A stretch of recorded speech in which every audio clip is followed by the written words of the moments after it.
Hello दोस्तों, कैसे हैं आप सब। आप सबका स्वागत है शिमला ब्लॉगर दीपिका के आज के व्लॉग में। जैसा कि आप सब जानते हैं कि जो मैं आजकल व्लॉग बना रही हूँ वो हिमाचल को लेकर बना रही हूँ। हिमाचल बेहद खूबसूरत है, प्रकृति ने उसे बहुत खूबसूरती से नवाजा है। तो मैं हिमाचल की खूबसूरती, हिमाचल के ज़िलों के बारे में आपको सिलसिलेवार जानकारी दे रही हूँ। इसी में अभी तक मैंने 2 ज़िलों को कवर किया है, जो कि सोलन और सिरमौर है। आज जैसा कि बहुत सारे लोग जो हिमाचल से हैं वो इस तस्वीर को देखकर जान गए होंगे कि मैं कहाँ का व्लॉग बना रही हूँ। नहीं जाने हैं तो जल्द ही जान जाएँगे। तो ये आज का जो व्लॉग है ये भी हिमाचल के एक डिस्ट्रिक्ट के बारे में है, जो कि है हिमाचल का डिस्ट्रिक्ट ऊना। जी हाँ, सही सुना आपने।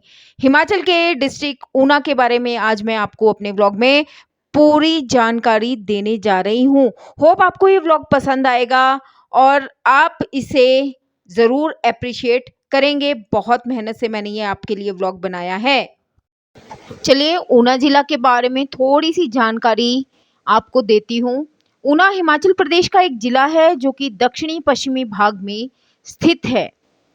1 सितंबर 1972 को हिमाचल प्रदेश सरकार द्वारा कांगड़ा जिले को 3 जिलों में, जो कि ऊना, हमीरपुर और कांगड़ा में पुनर्गठित किया गया था।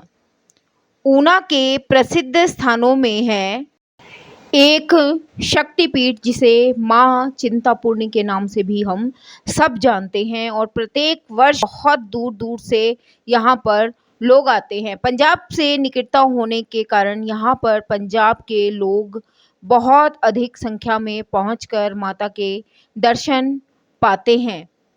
इसके अतिरिक्त मंदिर है यहाँ पर डेरा बड़भाग सिंह जी का, जो कि यहाँ पर हर वर्ष यहाँ पर भी मेला लगता है और यहाँ पर भी श्रद्धालुओं की संख्या बहुत ज़्यादा है।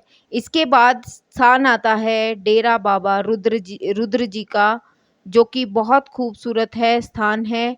यहाँ पर भी आप जा सकते हैं। हम लोगों में हिंदू धर्म में आस्था का प्रतीक है और ऊना को तो कहते ही गुरुओं, पीरों की धरती है। इसके बाद नाम आता है जोगी पांगा जी का भी यहाँ पर स्थान है, जहाँ पर श्रद्धालुगण बहुत श्रद्धा के साथ यहाँ पर जाते हैं। इसके अलावा यहाँ पर शिव बावड़ी मंदिर, जो कि गगरेट में स्थित है, भी है, जो हिंदू धर्म के लोगों की आस्था का प्रतीक है और प्रत्येक वर्ष शिवरात्रि पर बहुत बड़ा यहाँ पर मेला लगता है। इसके अतिरिक्त बात करें तो यह भी माना जाता है कि यहाँ पर सिखों के प्रथम गुरु नानक देव जी के वंशज बाबा कलाधारी जी ने क्षेत्रवासियों को पहली बार श्री गुरु ग्रंथ साहिब जी की पवित्र वाणी से निहाल किया था। आज भी ऊना शहर में बाबा कलाधारी जी के वंशज मौजूद हैं और वहीं पर बाबा कलाधारी जी का गुरुद्वारा भी विद्यमान है। ऊना की उत्पत्ति मत्स्य पुराण में उल्लेखित ऊन नामक एक पहाड़ी राज्य से भी जोड़कर देखी जाती है। यह भी माना जाता है कि प्राचीन समय में यहाँ पर ऊन का बड़े पैमाने पर उत्पादन और व्यापार होने के समय के साथ इस क्षेत्र का नाम ऊना पड़ गया।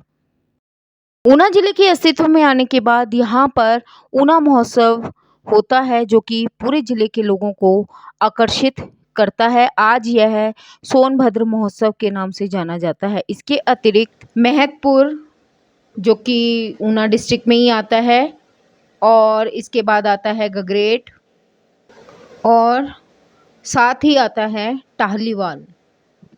अंब क्षेत्र भी साथ में है।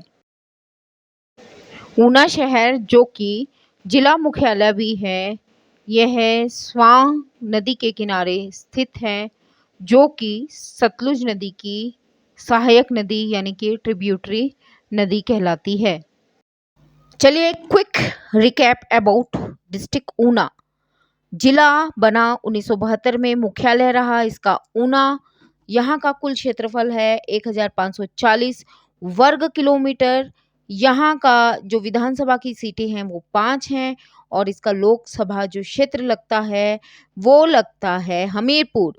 यहाँ पर जो नदियाँ बहती हैं वो हैं व्यास और सतलुज के बीच में तो ये बसा है। यहाँ की मुख्य जो नदी है वो स्वां है। यह स्वां नदी घाटी में बहती हुई अनंतपुर साहब के पास सतलुज नदी से मिलती है। चलिए अब इतिहास की बारी आती है, तो बात करते हैं ऊना जिले का इतिहास। ऊना जिला 2 रियासतों से, जो कि जसवा और कुटलेहर रियासत के अंतर्गत आती थी, उनसे मिलकर बना था और ये दोनों रियासत पूर्व में कांगड़ा के हिस्सा थी। जसवा रियासत की हम बात करते हैं तो जसवा रियासत ऊना जिले का जो अधिकतर भाग है वो जसवा रियासत के अंतर्गत आता था, जो कि कांगड़ा रियासत की ही एक शाखा थी। जसवा रियासत की स्थापना कांगड़ा के कटोच वंश के राजपूत राजा पूर्वचंद ने 1170 यानी कि 1170 ईस्वी में की थी। इसकी राजधानी अम के पास राजपुर में स्थित थी। जसवा रियासत कांगड़ा से टूटकर बनने वाली पहली रियासत थी। इसके उत्तर में सिब्बा और दतारपुर और पूर्व में कांगड़ा, कुटलहर और कलुअर राज्य स्थित थे। इस रियासत के पूर्वचंद से लेकर उमेर सिंह तक 27 राजाओं ने यहाँ पर शासन किया था, लेकिन मुगल काल में ये मुगलों के अधीन आ गई। उस समय यहाँ के राजा गोविंद चंद थे। उनके पोते अनिरुद्ध चंद ने 2 बार मुगलों के विरुद्ध विद्रोह किया। संसार चंद के आक्रमण के समय जसवा संसार चंद के कब्जे में आ गया। संसार चंद के विरुद्ध उमेरचंद ने गोरखों के साथ दिया और जसवा रियासत पर 1815 में सिखों ने कब्जा कर लिया। 1848 में दूसरे सिख युद्ध में उमेर सिंह और अंग्रेजों के विरुद्ध सिखों का साथ दिया और उमेर सिंह और उसके पुत्र जय सिंह को गिरफ्तार कर अल्मोड़ा भेज दिया। उनकी मृत्यु हुई वहां पर। 1879 ईस्वी में उमेर सिंह के पोते रण सिंह ने अपने पुरखों की रियासत के 21 गांव पर कब्जा किया। चलिए बात करते हैं कुटहेल रियासत की, तो वो क्या थी। यह भी कुटहेल रियासत भी ऊना जिले का हिस्सा थी, जो कांगड़ा रियासत से टूटकर बनी थी। इसके पूर्व में चौकी कुटलेहर नाम से जाना जाता था। कुटलेहर कांगड़ा क्षेत्र की सबसे छोटी रियासत थी, लेकिन इस रियासत पर 40 राजाओं ने शासन किया। इसकी स्थापना जसपाल नामक ब्राह्मण ने की थी। उसने अपनी राजधानी कोट कहलूर में स्थापित की और जसपाल के पुत्र और पोते की भज्जी और कोटी रियासतों की स्थापना की थी। इसके उत्तरी प्रांत चौकी पर 1758 ईस्वी में घमंड चंद ने कब्जा किया था। संसार चंद ने 1786 ईस्वी में कुटलेहर पर कब्जा किया, जिसके बाद गोरखाओं ने से आजाद करवाया।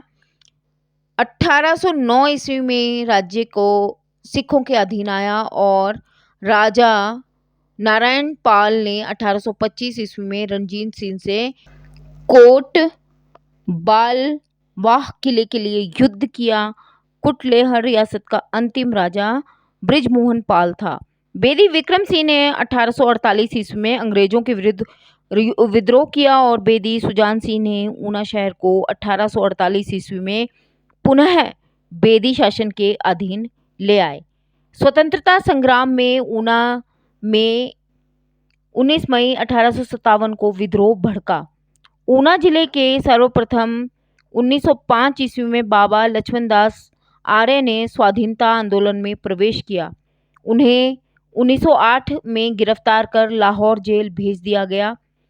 बाबा लक्ष्मणदास के पुत्र सत्य प्रकाश बागी, महाशय तीर्थराम ओयल, गोपीचंद्र भार्गव ऊना जिले के स्वतंत्रता सेनानी थे और वर्तमान में जो ऊना जिला है 1966 में पूर्व पंजाब के होशियारपुर जिले की तहसील थी। वर्ष 1966 ईस्वी में से 1972 ईस्वी तक ऊना कांगड़ा जिले का भाग था, जो ऊना वर्ष 1972 ईस्वी में दर्जा प्राप्त किया। ऊना ने ऊना शहर की नींव बाबा कलाधारी जी ने रखी थी, जिसके बारे में मैंने आपको व्लॉग में आगे बताया है। लोगों के मतानुसार या उनके विश्वास के कारण के अनुसार या कारण जो भी कहें कह सकते हैं, कहा जाता है कि स्वां नदी महर्षि वाल्मीकि ने रामायण में इसे सोनभद्र का नाम दिया था, जबकि ऋग्वेद के अनुसार यह स्वस्तु है, यह उन्होंने कहा था। आईने अकबरी में जलंधर दोआबा के राज्य के रूप में ऊना का उल्लेख किया जाता है, जो कि मुगल काल का एक ऐतिहासिक ग्रंथ माना जाता है। ऊना के इतिहास से तो आप भली भांति परिचित हो गए होंगे। नेक्स्ट व्लॉग में आपको मैं ऊना के आसपास और ऊना में जो पर्यटक स्थल है या जो भी धार्मिक स्थल है उनके बारे में विस्तार से जानकारी दूंगी। मिलते हैं अगले व्लॉग में, तब तक मैं शिमला ब्लॉगर दीपशिखा आप सभी का तहे दिल से शुक्रिया करती हूँ कि आप इतना समय मेरे व्लॉग को देखने में देते हैं। शुक्रिया दोस्तों, मिलते हैं अगले व्लॉग में, तब तक के लिए शब्बा खैर।